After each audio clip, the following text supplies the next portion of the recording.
Lo maravilloso de dirigirse hacia esta impresionante pared de hielo, como la llamamos, es que se puede ver desde muy lejos.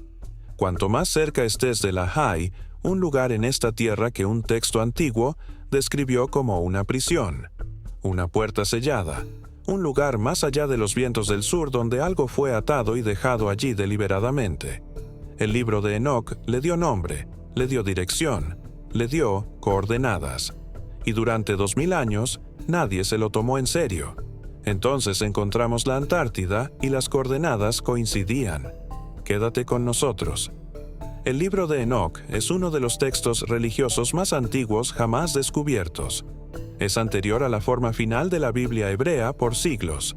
Los primeros escritores cristianos lo citaron directamente. Influyó en la teología, la cosmología y la profecía.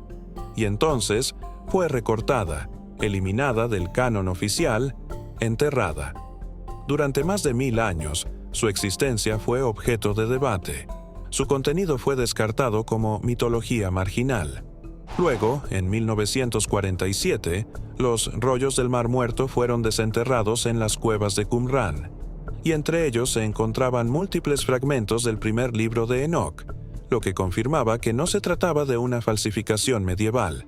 Era antiguo, era real, y oculta entre sus páginas se encuentra una afirmación geográfica tan específica, tan precisa en cuanto a la dirección, que no tiene cabida en un manuscrito de 2000 años de antigüedad.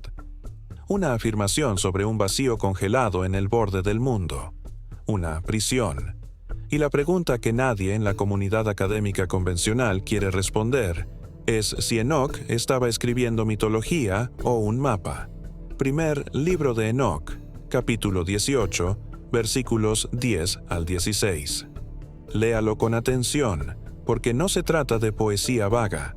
El texto describe un lugar de desolación más allá de toda tierra habitada. Un vacío, helado, oscuro, completamente alejado del mundo de los vivos. Enoc escribe que fue llevado por vientos muy fuertes, hasta los confines de la tierra, donde presenció algo que lo dejó helado. 7 estrellas atadas, aprisionadas en un lugar descrito como algo que no es ni tierra ni cielo, sino algo intermedio. Un umbral, un lugar sellado en el límite de la creación misma. Ahora bien, aquí es donde la cosa se pone precisa. El lenguaje direccional en el primer libro de Enoc no es casual. Los textos cosmológicos hebreos de esta época utilizan los 4 vientos como puntos cardinales: norte, sur, este, oeste. Cada viento conllevaba un peso teológico y geográfico específico, y el viento que lleva a Enoc a la prisión viene del sur. El texto es explícito. Él viaja más allá de los vientos del sur, ni hacia el este, hacia Babilonia, ni hacia el norte, hacia el desierto. Sur. Más al sur que cualquier tierra habitada. Más al sur de lo que jamás había viajado o cartografiado ninguna civilización conocida del mundo antiguo. Los eruditos hebreos que han dedicado sus carreras al estudio de la estructura cosmológica del judaísmo del Segundo Templo, el periodo en el que se compuso el libro de Enoc, confirman que esta orientación hacia el sur no era una simple abreviatura simbólica. La doctora Annette Yoshiko Reed, cuyo trabajo sobre Enoc y el apocalipticismo judío primitivo se considera fundamental, ha señalado que las descripciones geográficas del primer libro de Enoc reflejan una cosmovisión coherente con una especificidad direccional que los autores antiguos tomaron en serio. Esto no era decoración. Las indicaciones tenían algún significado. Señalaron hacia algún lugar. Luego viene el capítulo 21, versículos 7 al 10. Y este pasaje es más difícil de descartar. Enoc describe lo que él llama los confines de la gran tierra. Sus palabras exactas, en las traducciones más fieles de los fragmentos arameos encontrados en Qumran, describen un lugar donde no hay carne, un vacío más allá de los límites del mundo de los vivos. Lo describe como algo terrible, como algo condicionado, como algo sellado por mandato divino, no solo por la geografía. Hay algo ahí. Algo fue colocado allí. Y la ubicación, más allá de los vientos del sur, en los confines de la Tierra, donde ningún ser humano camina, coincide con una precisión inquietante con el continente que la humanidad no descubriría oficialmente hasta 1820. Reflexiona un momento sobre lo que eso significa. La Antártida se encuentra más allá de los vientos del sur. Se encuentra en los confines de la Tierra. Ningún ser humano caminó por allí durante toda la historia de la humanidad registrada hasta hace 2 siglos. El continente es, según cualquier definición geográfica, un vacío desolado y helado.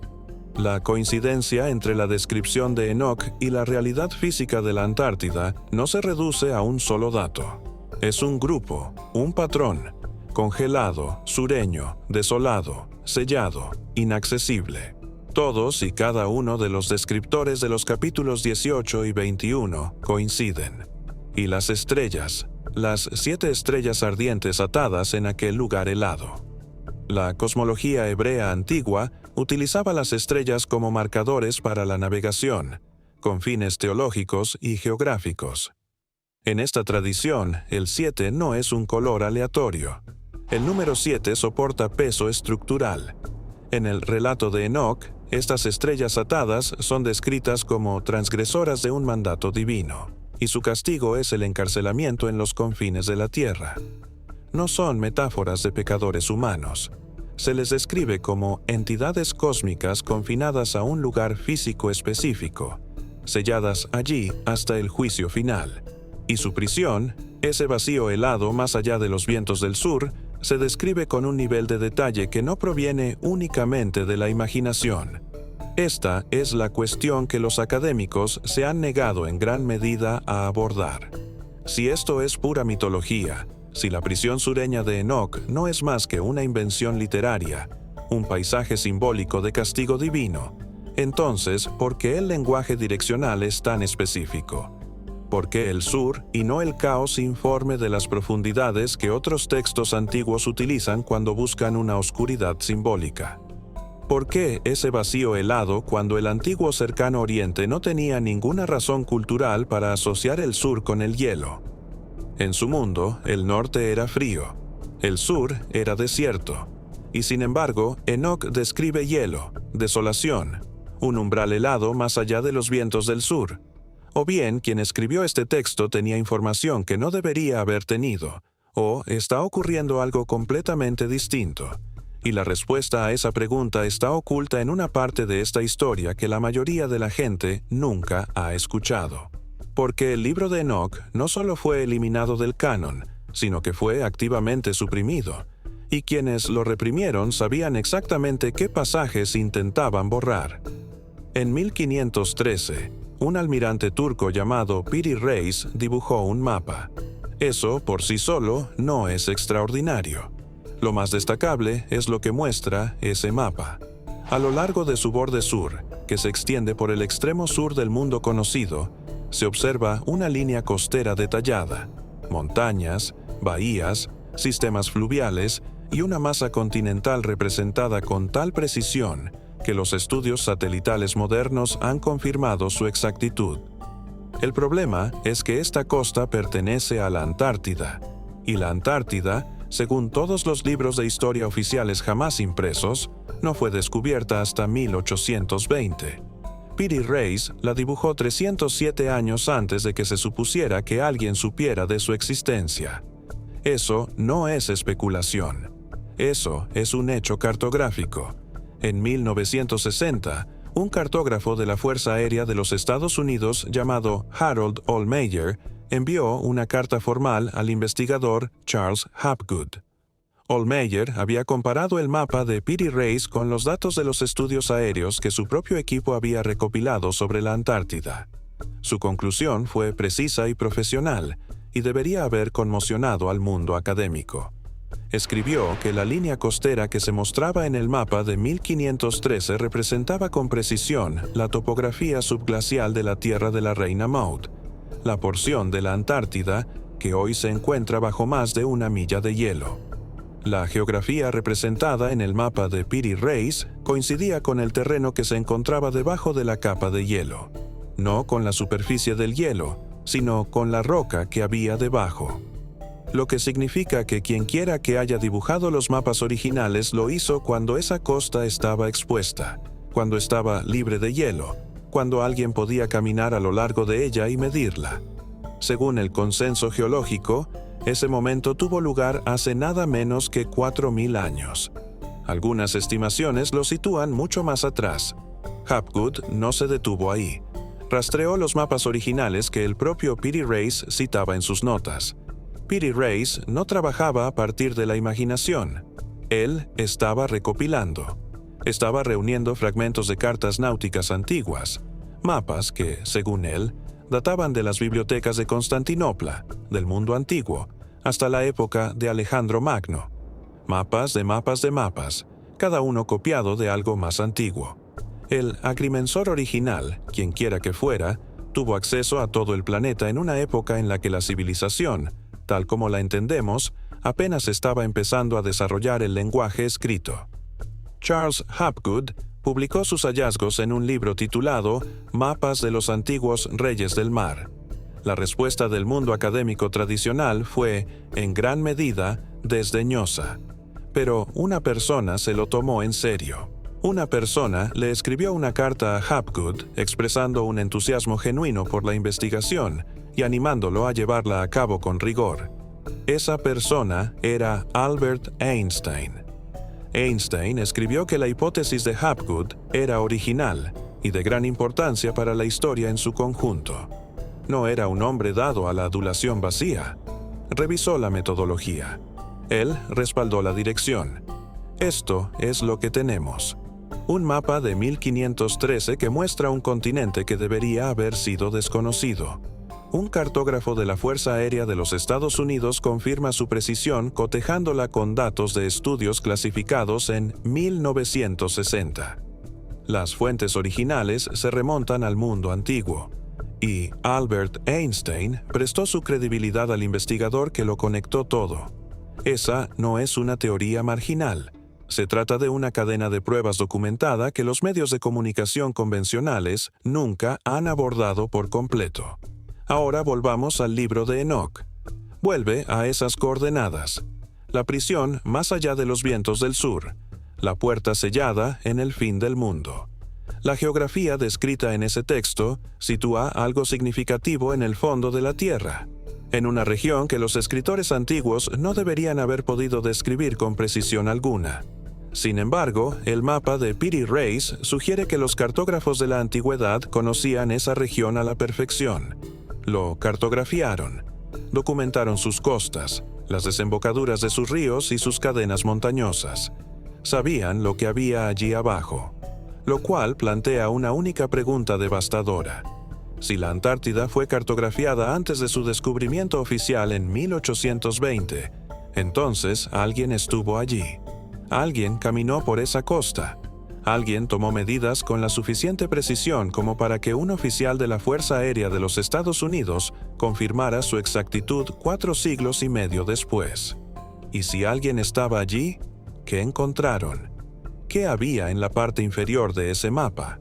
Lo que se encontraba en las coordenadas que el libro de Enoch describe como una puerta sellada, una prisión, un lugar donde algo estaba encerrado en los confines del mundo conocido. Desconocemos quién cartografió la Antártida antes de 1820. Desconocemos qué vieron cuando llegaron allí. Pero sí sabemos que, en tiempos recientes, la fuerza militar más poderosa de la Tierra envió una expedición armada a esa misma región. Y lo que ocurrió en esa expedición nunca se ha explicado del todo. En 1946, la Armada de los Estados Unidos lanzó la mayor operación militar jamás dirigida contra la Antártida. La llamaron Operación Salto Alto. La designación oficial fue la de Misión de Investigación Científica. El despliegue real contó una historia completamente diferente. El almirante Richard Byrd comandaba una flota de 13 barcos, 33 aeronaves y 4.700 militares. Eso no es un equipo de investigación. Esa es una fuerza de invasión. Ninguna expedición científica en la historia ha requerido jamás un submarino. La operación High Jump trajo uno. Ningún estudio geológico ha requerido jamás aviones de combate equipados para operaciones de combate. La operación High Jump también trajo consigo esos casos. La misión declarada era establecer una base de investigación y realizar cartografía aérea del continente. Los preparativos en sí parecían una campaña militar contra un enemigo desconocido. James Forrestal era el secretario de Marina de los Estados Unidos en el momento en que se autorizó la operación High Jump. Posteriormente se convirtió en el primer secretario de Defensa. En comunicaciones internas de ese período, Forrestal describió la Antártida como el único depósito intacto de materias primas que queda en el mundo. El enfoque importa. Materias primas, no datos científicos, no conocimientos geográficos. Materias primas. El tipo de lenguaje que se usa cuando uno cree que algo valioso se encuentra en un lugar del que aún no lo ha extraído. La flota de Byrd partió en agosto de 1946. La misión estaba programada originalmente para durar entre 6 y 8 meses. Fue abandonado después de menos de 8 semanas. Originalmente para durar entre 6 y 8 meses. Fue abandonado después de menos de 8 semanas. Nunca se dio una explicación completa al público. Byrd regresó a Estados Unidos, testificó ante una sesión a puerta cerrada del Congreso y, en general, guardó silencio sobre los detalles de lo que su flota había encontrado. Lo que sea que haya ocurrido allí abajo, ocurrió rápido y cambió por completo el panorama.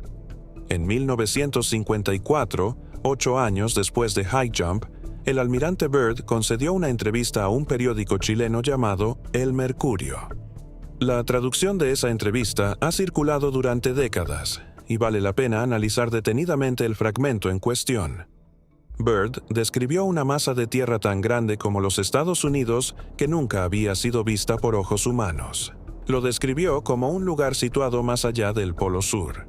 No hablaba de ello como un descubrimiento futuro que estaba por venir, sino como una realidad presente. Algo que existió, algo que ya estaba allí, algo con lo que su flota se había topado y de lo que, al parecer, decidió no hablar en foros públicos. 5 años después de aquella entrevista, en 1959, 12 naciones firmaron el Tratado Antártico. Estados Unidos, la Unión Soviética, el Reino Unido, Francia, Australia, Argentina, Chile. 12 naciones que no se pusieron de acuerdo en casi nada durante la Guerra Fría, lograron de alguna manera un consenso perfecto en un tema. La Antártida quedaría aislada. Ni reivindicaciones territoriales, ni operaciones militares, ni extracción de recursos y, lo que es fundamental, ni acceso no autorizado al interior del continente sin supervisión internacional. El tratado se firmó antes de que la era espacial hubiera comenzado realmente, antes de que los satélites pudieran cartografiar la superficie de forma independiente. Se firmó justo en el momento en que llegar primero a la Antártida habría sido de vital importancia. 12 naciones, acuerdo unánime, en medio de un enfrentamiento geopolítico que estuvo a punto de acabar con la civilización en 2 ocasiones. Piensa en lo que se necesitaba para que Estados Unidos y la Unión Soviética se pusieran de acuerdo en algo en 1959. Y luego, pregúntate qué vieron ambos que hizo que la cooperación resultara más atractiva que la competencia. El libro de Enoch describe una puerta sellada, una prisión, un lugar donde algo estaba contenido en los confines del mundo, custodiado, cerrado con llave y rodeado de fuego y oscuridad. Las coordenadas que proporciona sitúan ese lugar en el extremo sur de la Tierra.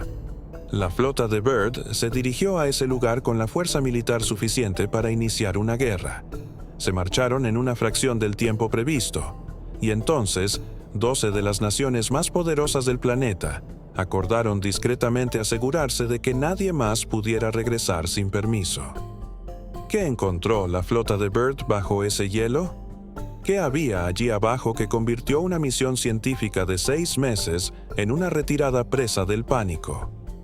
La respuesta a esa pregunta podría estar oculta en la represión más antigua de la historia registrada, porque mucho antes de que cualquier gobierno intentara controlar el acceso a la Antártida, Alguien ya había intentado borrar el único texto antiguo que describía lo que allí había.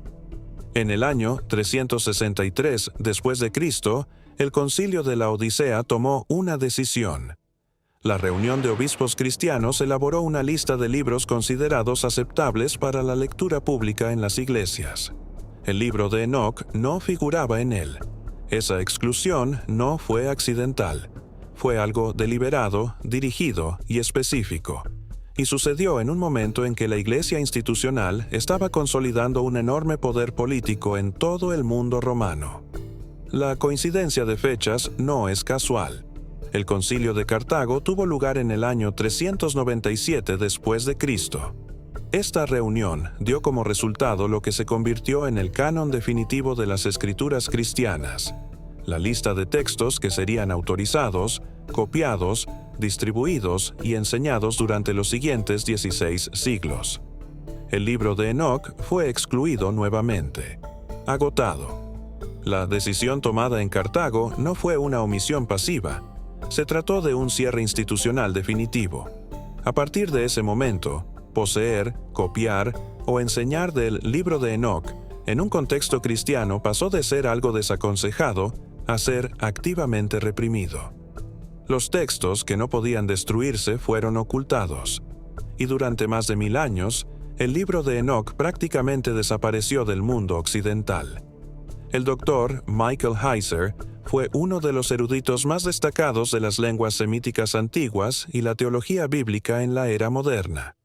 Su trabajo sobre la cosmovisión del concilio divino y las tradiciones angélicas presentes en las escrituras hebreas se encuentra entre los estudios académicos más rigurosos sobre estos textos producidos en las últimas décadas. Heiser argumentó directamente que el contenido teológico de textos como el libro de Enoc no fue rechazado por ser falso.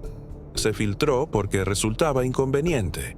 Las tradiciones angélicas descritas en Enoc, los vigilantes, los seres aprisionados, la geografía de su confinamiento. Estos eran elementos que no encajaban del todo en el marco teológico institucional que la Iglesia estaba construyendo durante los siglos IV y V. Y lo que no encaja se elimina. La comunidad de Qumran entendía el libro de Enoc de manera diferente. Los rollos del Mar Muerto, descubiertos entre 1947 y 1956, contenían múltiples copias del libro de Enoc en arameo. Hay más copias que de casi cualquier otro texto encontrado en Qumran. La comunidad que conservó esos rollos no trató a Enoc como literatura marginal, ni como mitología, sino como canónico, como autorizado, como escritura sagrada con la misma importancia que los textos que sobrevivieron a las decisiones del concilio. Eran personas serias, devotas, disciplinadas, que vivían deliberadamente apartadas de la corriente religiosa mayoritaria, precisamente para preservar lo que creían que la corriente principal estaba corrompiendo. Y lo que eligieron preservar por encima de casi todo lo demás fue a Enoc. Entonces Qumran fue destruida. La comunidad estaba dispersa. Los pergaminos fueron escondidos en cuevas y sellados con la esperanza de que alguien volviera a buscarlos. Nadie lo hizo. Durante casi 2000 años, esas copias del libro de Enoc permanecieron guardadas en vasijas de barro en el desierto de Judea, a la espera. Esta es la secuencia. El libro de Enoc describe una geografía específica en el extremo sur del mundo. Proporciona coordenadas direccionales. Da nombre a un lugar donde algo fue aprisionado, sellado tras una puerta, encerrado y apartado del resto de la creación. La comunidad que lo preservó como escritura sagrada fue eliminada. Los concilios institucionales que dieron forma a la religión occidental la eliminaron del canon en 2 ocasiones, en 2 reuniones distintas separadas por 34 años. El texto no se perdió, fue excluido. Hay una diferencia. Los textos perdidos desaparecen por descuido. Los textos excluidos son difundidos por personas que saben exactamente qué textos están difundiendo, lo cual nos deja con la pregunta que ninguno de los consejos ha respondido públicamente. Si el libro de Enoc es mera mitología, si es simplemente poesía antigua disfrazada de profecía, Si su geografía es una metáfora y sus coordenadas son ficción, entonces ¿por qué requiere ser suprimido? La mitología no amenaza a las instituciones. La mitología se enseña en las escuelas. Lo que se entierra es aquello que alguien cree que podría verificarse. Lo que se sella es aquello que alguien teme que pueda ser descubierto. La puerta descrita en el libro de Enoc sigue allí, y las pruebas que sugieren que ya ha sido encontrada son más concretas de lo que casi nadie ha sabido. Texto antiguo, mapa antiguo, ejército moderno. Los tres apuntan a las mismas coordenadas fijas. La Antártida sigue siendo la masa terrestre más restringida de la Tierra. La cuestión nunca fue si hay algo oculto. Eso es lo que. Deja tu teoría en los comentarios y suscríbete para la próxima revelación.